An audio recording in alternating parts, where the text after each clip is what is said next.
주말 약속이 갑자기 취소되었을 때 아쉬움보다 깊은 안도감을 느껴본 적 있으신가요?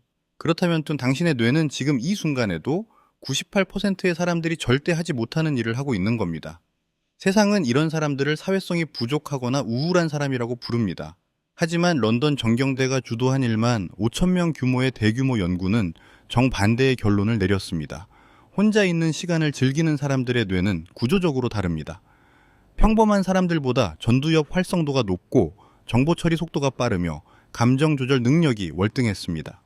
쉽게 말해서 혼자가 편한 게 아니라 뇌의 성능이 너무 높아서 주변의 자극이 견딜 수 없이 시끄러운 겁니다. 그런데 아이러니하게도 정작 이 사실을 본인만 모릅니다. 사람들과 어울려 왁자지껄하게 웃고 떠들 때조차 머릿속으로는 끊임없이 집에 가고 싶다는 생각을 합니다. 마침내 파김치가 되어 돌아와 현관문 도어락이 철컥하고 잠기는 그 짧은 순간 비로소 꽉 막혔던 숨통이 트이는 걸 느낍니다. 그리고 곧장 자책이 시작되죠. 나는 왜 남들처럼 못하는 걸까? 나이가 들수록 이 피로는 더 선명해집니다. 무의미한 인간관계가 견딜 수 없이 무겁고 주변에서는 집에만 있지 말고 밖으로 좀 나오라고 다그칩니다. 화려한 소셜미디어를 볼 때면은 나만 뒤처지는 것 같아 덜컥 불안해지기도 합니다. 남들처럼 무리에 섞이지 못하는 스스로를 보며 성격에 결함이 있는 건 아닌지 수백 번을 되묻습니다. 오늘 그 오래된 죄책감을 완전히 끝내겠습니다. 우리가 사람을 만나고 돌아왔을 때 영혼 밑바닥까지 긁혀 나가는 듯한 극심한 피로를 겪는 이유는 결코 사회성이 부족해서가 아닙니다. 뇌의 성능이 너무 뛰어나기 때문에 발생하는 지극히 자연스러운 과부하 현상입니다. 우리가 세상을 등지고 도피한 것이 아닙니다. 우리의 뇌가 질 낮은 자극을 단호하게 거부하고 최적의 성능을 발휘하기 위해 가장 현명한 회복의 공간을 스스로 찾아낸 겁니다. 도대체 왜 똑똑한 사람일수록 밖이 아닌 집이라는 고독한 공간을 선택하게 되는 걸까요?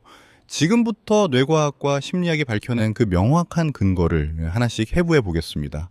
우리가 사람들 속에 있을 때 유독 쉽게 지치고 표정이 굳어지는 이유는 단순한 체력 부족이 아닙니다.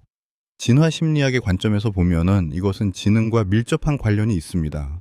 런던 정치경제대학교의 진화심리학자 사토시 가나자와 교수는 1만 5천 명 이상의 성인을 대상으로 한 대규모 종단 연구에서 놀라운 패턴을 발견했습니다. 이른바 사바나 행복 이론입니다. 평범한 사람들은 친구를 자주 만나고 사회적 교류가 많을수록 삶의 만족도가 올라갔습니다. 지극히 상식적인 결과죠. 하지만 지능이 높은 그룹에서는 이 공식이 정확히 뒤집혔습니다. 똑똑한 사람들은 사교 활동이 잦을수록 오히려 삶의 만족도가 떨어졌고 혼자만의 시간이 충분할 때 가장 높은 행복감을 보고했습니다. 왜 그럴까요? 지능이 높은 뇌는 장기적이고 복잡한 목표에 집중하는 성향이 강합니다. 이들에게 목적 없는 얕은 만남이나 피상적인 대화는 뇌의 에너지를 갉아먹는 불필요한 방해 요소로 인식됩니다. 마치 정밀한 연산을 수행하고 있는 컴퓨터의 쓸모없는 팝업 창이 쉴 새 없이 뜨는 것과 같습니다.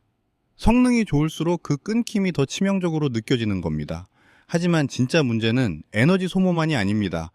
심리학자 칼 융의 통찰은 이 지점을 한층 더 깊이 파고듭니다.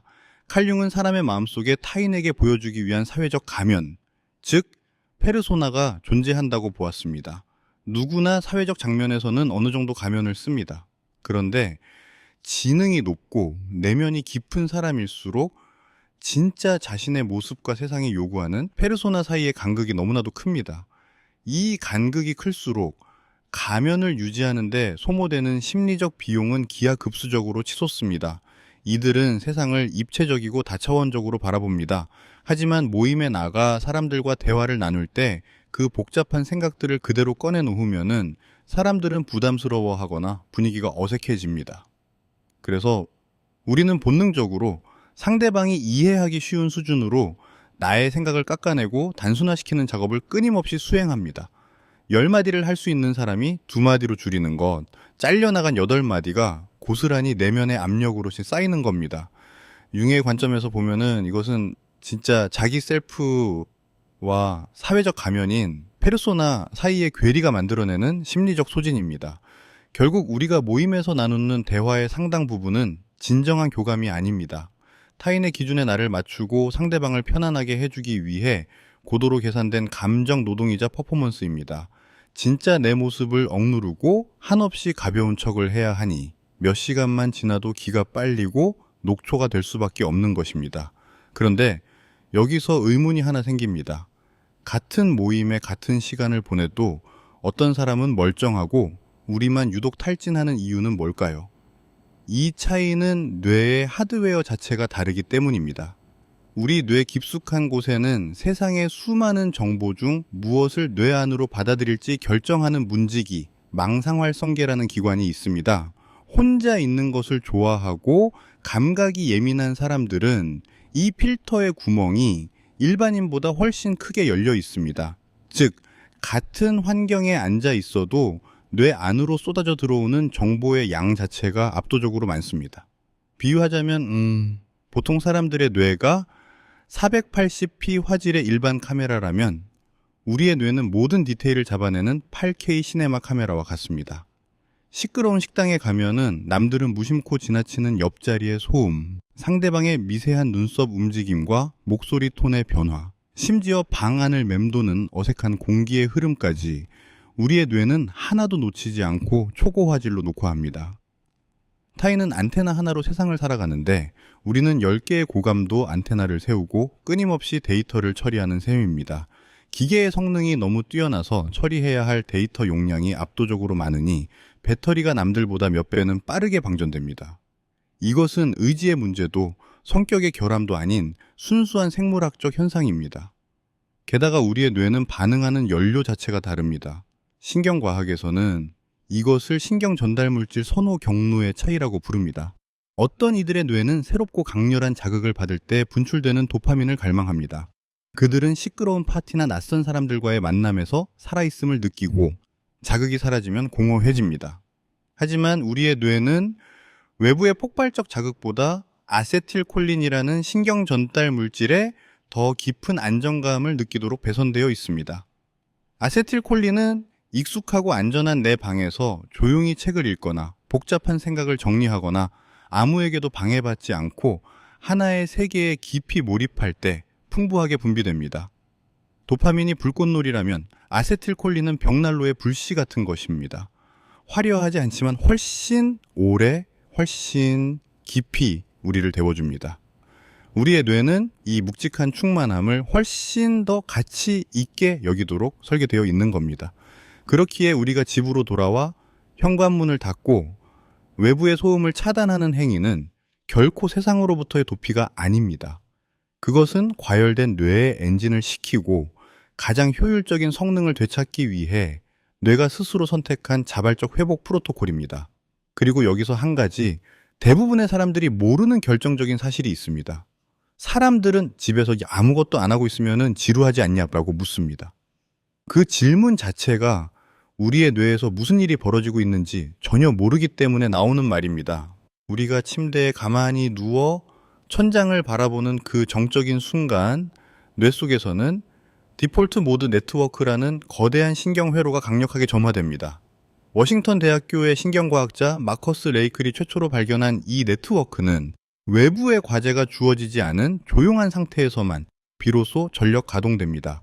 이때 뇌는 겉으로는 아무 일도 하지 않는 것처럼 보이지만 실제로는 과거의 경험을 통합하고 타인의 감정에 깊이 공감하며 가장 고차원적이고 창의적인 문제 해결의 실마리를 찾아냅니다.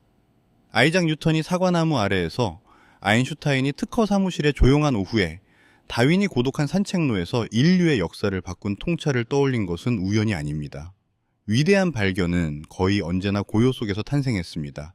집은 단순한 휴식처를 넘어 우리의 복잡한 뇌가 방해받지 않고 온전하게 작동할 수 있는 세상에서 가장 완벽한 작업실인 것입니다. 그렇다면 우리는 세상과 어떻게 관계를 맺으며 살아가야 할까요?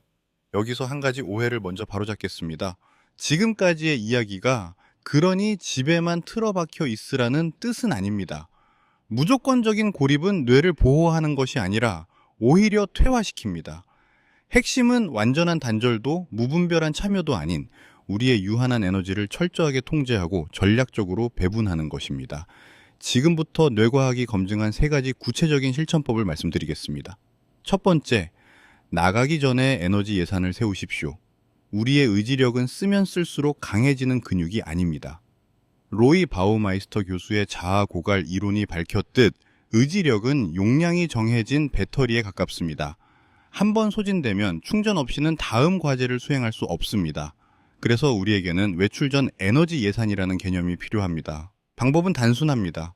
모임에 나가기 전 속으로 이렇게 선언하는 겁니다. 오늘은 내 전체 에너지의 절반만 쓴다. 이 한 문장이 뇌에 명확한 경계선을 심어줍니다. 예산이 설정되면 뇌는 놀라울 정도로 정직하게 신호를 보냅니다. 대화 중에 문득 집중력이 흐려지고 말수가 줄어드는 순간이 오는데 그것이 바로 배터리 잔량 50% 경고입니다. 그 신호가 오면 죄책감 없이 자리에서 일어나십시오. 일찍 빠지는 것이 무례한 게 아니라 한계를 넘겨서 억지로 버티다 다음 날까지 통째로 무너지는 것이 진짜 손해입니다. 두 번째, 왜 이렇게 말이 없어? 라는 질문에 흔들리지 마십시오. 사람들과 대화하는 도중 왜 이렇게 조용해? 혹은 좀 자주 만나자 라는 불편한 질문을 받을 때가 있습니다. 이 순간 우리의 뇌에서는 편도체가 즉각적인 위협 경보를 울립니다. 심장이 빨라지고 변명을 하거나 방어적인 태도를 취하고 싶은 충동이 밀려옵니다.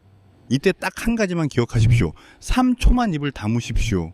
이 짧은 3초가 왜 중요하냐면은 신경과학에서는 이 시간을 편도체 전전두엽 전환 구간이라고 부릅니다. 감정적 경보가 울린 직후 약 3초의 간격을 두면 뇌 관제탑인 전전두엽이 편도체의 신호를 재평가하고 이성적인 판단을 내릴 수 있는 여유가 생깁니다. 초조하게 해명하는 대신 상대방의 눈을 보고 차분하게 요즘 집에서 집중하고 있는 게 있어 라고 한 문장만 건네십시오. 더 길게 설명할 필요도 미안해할 필요도 없습니다. 이 담담한 한마디가 오히려 관계의 주도권을 우리 쪽으로 가져옵니다. 해명하는 사람은 약해 보이지만 자기 선택을 설명하는 사람은 단단해 보이기 때문입니다. 세 번째, 집에 돌아온 직후의 5분이 하루 전체의 회복을 결정합니다. 여기서 많은 사람들이 치명적인 실수를 저지릅니다. 사람을 만나고 녹초가 된 상태로 돌아와서 곧바로 소파에 쓰러져 텔레비전을 켜거나 스마트폰을 스크롤하는 겁니다. 그것은 휴식이 아닙니다. 과열된 뇌에 또 다른 시각적 쓰레기 데이터를 쏟아붓는 것과 같습니다. 타버린 엔진의 기름 대신 불을 붓는 셈이죠. 대신 이렇게 해보십시오. 현관문을 열고 들어오면 가장 먼저 집 안의 조명을 어둡게 낮추십시오. 그리고 단 5분만 어떤 음악도 영상도 켜지 않은 채 완전한 정적 속에 머물러 보십시오. 눈을 감아도 좋고 창밖을 멍하니 바라보아도 좋습니다. 이 5분 동안 우리 몸에서는 놀라운 변화가 일어납니다. 시각적, 청각적 자극이 철저히 차단되면 스트레스 호르몬인 코르티솔 수치가 급격하게 하강하고 부교감 신경이 활성화되면서 뇌는 비로소 자신이 안전한 영역에 도착했음을 인지합니다. 이 신호가 도착해야만 앞서 말한 디폴트 모드 네트워크의 스위치가 켜집니다. 5분의 정적이 그 뒤에 이어지는 몇 시간의 회복 품질을 통째로 바꿔놓는 겁니다. 그리고 이 세 가지 실천법보다 더 근본적인 것이 하나 있습니다. 인간관계의 기준을 숫자에서 밀도로 완전히 재편하는 것입니다. 칼 융근 사람들이 무의식적으로 집단의 감정과 행동에 동화되는 현상을 가리켜 참여 신비라고 불렀습니다. 대부분의 사람들은 이 동화 현상을 의식하지도 못한 채 모임에 갈 때마다 자기도 모르게 집단의 주파수에 맞춰 자신을 희석시킵니다.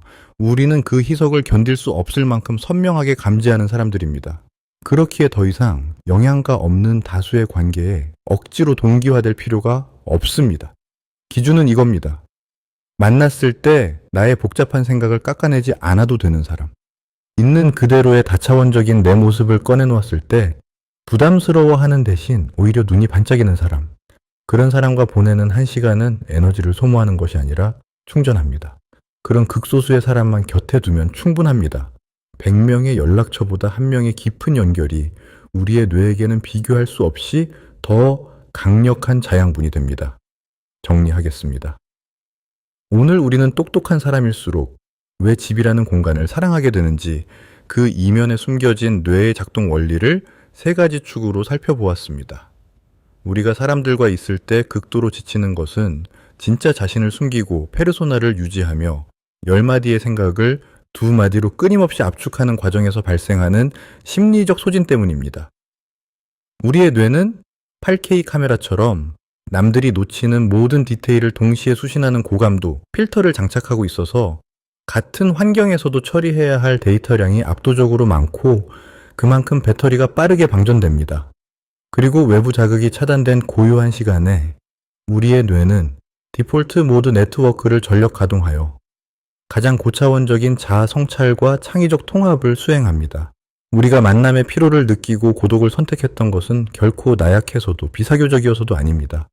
질 낮은 자극과 피상적인 관계로부터 스스로를 보호하고 자신의 에너지를 가장 가치 있는 곳에 집중하기 위해 뇌가 생존 본능을 발휘한 결과입니다.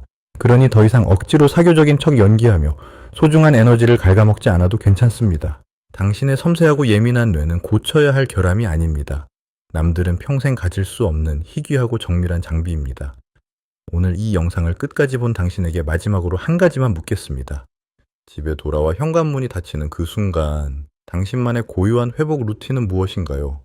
조명을 끄는 것일 수도, 창문을 여는 것일 수도, 아무 말 없이 침대에 눕는 것일 수도 있습니다. 댓글로 남겨주십시오. 같은 주파수를 가진 누군가가 그 한 줄에서 깊은 위안을 얻을 겁니다. 오늘도 당신의 고요한 저녁이 평안하기를 바랍니다.